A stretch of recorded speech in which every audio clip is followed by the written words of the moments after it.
ٹھیک ہے جی، اللہ معافی رکھے۔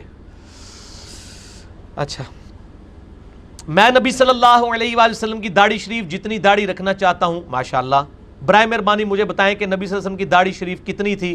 ایک مٹھی تھی، سینہ برتی تھی، ناف تک تھی، مختلف باتیں سننے کو ملتی ہیں۔ آپ کا ورژن کیا ہے؟ میرا ورژن میرے بھائی یوٹیوب پہ ہے، ریکارڈڈ ہے، دنیا میں داڑھی کے اوپر کسی کا اتنا کلپ نہیں دیکھا گیا، 6-7 لاکھ لوگ دیکھ چکے ہیں۔ آپ صرف یوٹیوب پہ لکھیں داڑھی کی لمبائی، داڑھی کتنی ہو، انجینئر صاحب کا کلپ ٹاپ پہ ہوگا، میرا نام بھی لکھنے کی ضرورت نہیں، کلپ ٹاپ پہ آ جائے گا۔ لمبی لمبی داڑھیوں والے بندے ہوں گے، ساتھ چھوٹی سی میری بھی تصویر لگی ہوگی، ساتھ شیخ زبیر صاحب کی بھی۔ اس کے ہیڈنگ کیا ہے کہ کیا یہ لمبی لمبی داڑھیاں سنت کے مطابق ہیں؟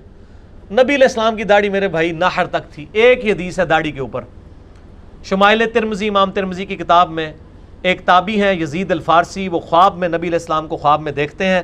عبداللہ ابن عباس سے آگے کہتے ہیں کہ آج رات میں نے خواب میں نبی صلی اللہ علیہ وآلہ وسلم کی زیارت کی ہے۔ عبداللہ ابن عباس کہتے ہیں، صحابی ہیں، انہوں نے تو حضور کو دیکھا ہوا ہے صلی اللہ علیہ وآلہ وسلم۔ وہ کہتے ہیں بیٹا بیان کر، کیونکہ میں نے حضور سے سنا جس نے خواب میں مجھے دیکھا اس نے مجھے کو دیکھا، میری شکل میں شیطان نہیں آ سکتا، تم نبی صلی اللہ علیہ وآلہ وسلم کا حلیہ مجھ سے بیان کرو۔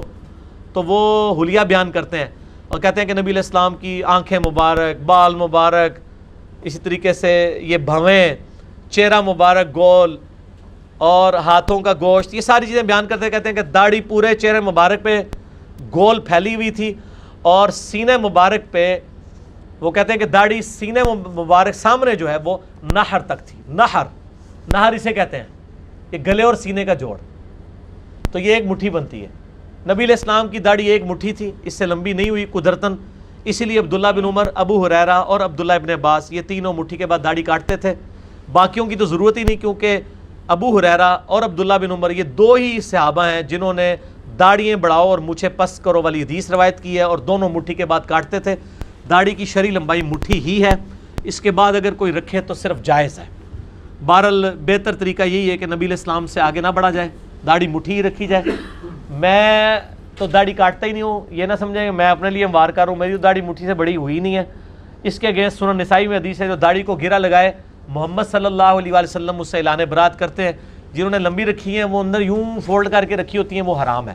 باقی میرا وہ کلپ دیکھ لیں، صحابہ کا اجماع ہے کہ داڑھی کم از کم سنت موقدہ مٹھی ہے، اور مٹھی سے بڑی رکھیں گے تو جواز کی حد تک ہے، اور مٹھی سے کم رکھیں گے تو واجبیت آپ کی ادا ہو جائے گی۔ میں مولانا مودودی کے ساتھ ہوں کہ جو چھوٹی چھوٹی داڑھی بھی رکھ لے، جسے عرف عام میں داڑھی کہا جائے، وہ گناہ سے پاک ہو جائے گا، کیونکہ نبی علیہ السلام نے فرمایا مجوسیوں کی مخالفت کرو، وہ داڑھی مڈاتے ہیں۔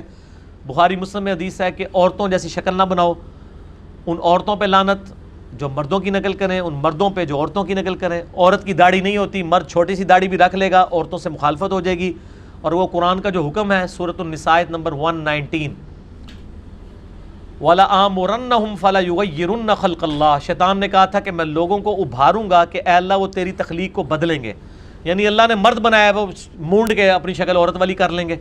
تو جو داڑھی مونڈتا نہیں ہے، چھوٹی چھوٹی داڑھی بھی رکھ لیتا ہے، وہ حرام سے بچ جائے گا، البتہ اگر وہ مٹھی رکھتا ہے تو سنت موقدہ کے اوپر عمل ہو جائے گا۔ ٹھیک ہو گیا جی؟